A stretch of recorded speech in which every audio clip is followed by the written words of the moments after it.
Hello students. तर आपला जो चॅप्टर नंबर 12 सुरू आहे पेरिमीटर अँड एरिया, त्यामध्ये आपण प्रॅक्टिस सेट 46 पाहत आहोत. आपण पहिल्या व्हिडिओमध्ये क्वेश्चन नंबर 1, क्वेश्चन नंबर 2 आणि क्वेश्चन नंबर 3 केले आणि या अगोदरच्या व्हिडिओमध्ये क्वेश्चन नंबर आपण 4 कंप्लीट केलेला आहे आणि आपला आता लास्ट क्वेश्चन राहिलेला आहे क्वेश्चन नंबर 5. ते आता आपण इथं करणार आहोत. बघा, तर इथं आता क्वेश्चन नंबर 5 मध्ये काय विचारलेलं आहे, find the perimeter and area of garden. म्हणजे इथं गार्डन आहे, त्या गार्डनचा आपल्याला पेरिमीटर एक फाइंड करायचा आहे आणि एरिया फाइंड करायचा आहे with measures as shown in the figure below. आणि त्यांचे जे माप असणार आहे ते माप इथं आपल्याला ह्या फिगरमध्ये दिलेली आहेत.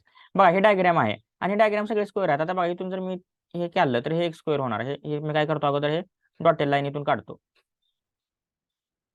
म्हणजे बघा, आणि हे सगळे इथे दिलेले आहे बघा, हे सिंगल लाईन वाढलेलं म्हणजे हे इक्वल आहे. हे इक्वल आहे. हे 13 मीटर, हे 30 मीटर, हे 30 मीटर, हे 13 मीटर, हे 13 मीटर, अशा सगळ्यांची माप किती आहेत? 13 मीटर आहेत. हे पण 13 आहे, हे पण 13, हे 13, हे 13, हे सगळे किती आहेत? 13 मीटर माप असणार आहेत. आणि आपल्याला काय विचारले? पेरिमीटर आणि एरिया विचारलेला आहे. मग आता अगोदर आपण पेरिमीटर काढूया. आता पेरिमीटर काढण्यासाठी काय, perimeter of garden is equal to perimeter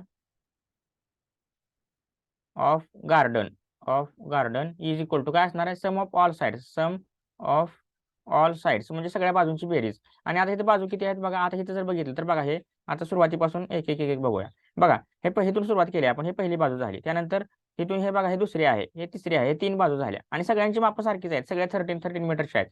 बघा, 1 2 3, त्यानंतर हे 4 5 6 7 8 9 10, हे एक आहे 11 आणि हे लास्ट आहे 12. म्हणजे एकूण 12 साइड्स आहेत. म्हणजे किती आपल्याला 13 13 12 वेळा बेरीज करावं लागणार. बघा, 13 मीटर प्लस 13 प्लस 13 प्लस 13 असं 12 वेळा. म्हणजे आपण 13 इंटू 12 डायरेक्ट मल्टिप्लिकेशन जरी केलं तरी चालते. मग आपण इथे काय केलेलं आहे? 13 इंटू 12 केलेलं आहे. कारण का?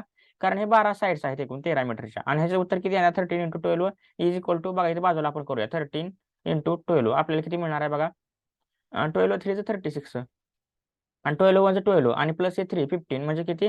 156 156 आपल्याला पेरिमीटर मिळालं. सो पेरिमीटर ऑफ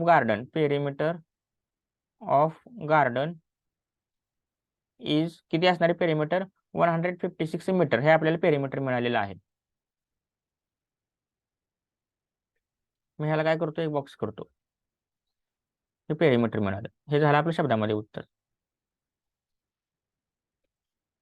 आणि हे काय असणार आहे? हे पी इज इक्वल टू आहे, हे पेरिमीटर मिळालेलं आहे आपल्याला गार्डनचं 156 सेंटीमीटर. ठीक आहे, सॉरी मीटर. हे काय असणार आहे? मीटरमध्ये असणार आहे. आणि आता आपल्याला एरिया काढायचा आहे. एरिया काढायचा आहे म्हणल्यानंतर आपल्याला काय करावं लागणार आहे? Area of the garden. आता बघा, एरिया काढण्यासाठी बघा, आता आपल्याला इथे दिसत आहे. अगोदर मी काय करतो, हे हे सगळे इरेज करतो. बघा, आता आपल्याला काय करायचं, ह्याचा एरिया फाइंड आउट करायचा आहे. आणि एरिया फाइंड आउट करण्यासाठी दिसत आहे बघा, हे एक स्क्वेअर आहे. हे काय आहे? हे स्क्वेअर आहे. हे पहिला स्क्वेअर झाला. हा एक स्क्वेअर आहे. हा दुसरा स्क्वेअर झाला. हा एक तिसरा स्क्वेअर आणि हा एक चौथा स्क्वेअर आणि हा 5वा स्क्वेअर. म्हणजे टोटल 5 स्क्वेअर आहेत. आणि हे 5च्या 5 स्क्वेअर सगळे सारख्या मापाचे आहेत. सगळ्यांची साईड किती आहे? 13 मीटर आहे. ह्याची पण 30 मीटर आहे. ह्याची पण 30 मीटर आहे. म्हणजे आपल्याला एकूण टोटल 5 स्क्वेअर मिळत आहेत. मग आपण एका स्क्वेअरचा एरिया काढूया आणि त्याला मल्टिप्लाय बाय 5 करूया. म्हणजे आपल्याला काय मिळणार आहे? Total area of the garden मिळणार आहे. म्हणजेच बघा, आपण काय करू शकतो, आता बघा अगोदर काय करूया, area of one square, area of square काढू. एरिया ऑफ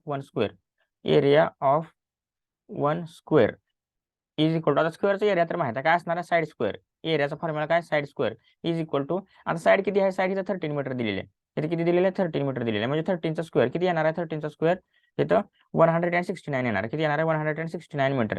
म्हणजे आपल्याला काय मिळालं? एका स्क्वेअरचा एरिया मिळाला. Area of one square is equal to 69 metre. इथे मी लिहितो शब्दामध्ये, area of one square is equal to 169 metre. हे आपल्याला काय मिळालेलं आहे? एरिया मिळालेला आहे.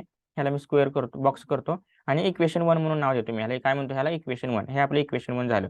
आता आपल्याला काय काढायचं आहे? एरिया ऑफ गार्डन काढायचं आहे. आपण काय करूया आता? Area of garden find out करूया. बघा, area of garden is equal to,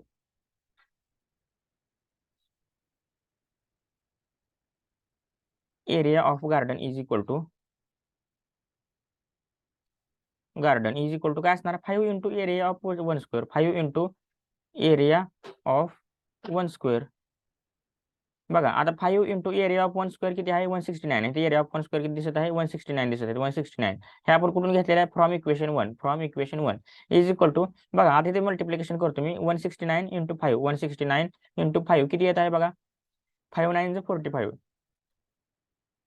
बघा, 5 6 30 आणि 30 प्लस हे 4 34. 5 प्लस हे 3 845 म्हणजे आपल्याला आन्सर किती मिळत आहे 845 मीटर स्क्वेअर हे एरिया आहे त्यामुळे मीटरला स्क्वेअर द्यावा लागणार आहे. So area of garden is equal to area of garden is हे शब्दामध्ये उत्तर असणार किती असणार आहे 845 मीटर स्क्वेअर हे आपल्याला एरिया मिळालेला आहे एरिया ऑफ गार्डन मिळालेला आहे. हे झालं आपल्या शब्दामध्ये आन्सर. ह्या अशा पद्धतीने आपण क्वेश्चन 5 पण काय केलेला आहे कम्प्लीट केलेला आहे. आणि आता पुढच्या व्हिडिओमध्ये आपण जे काय सरफेस एरिया असणार आहे त्या सरफेस एरियाबद्दल माहिती आपण पुढच्या व्हिडिओमध्ये पाहूया. या व्हिडिओमध्ये फक्त क्वेश्चन 5 एवढा एकच बास. Okay, thank you.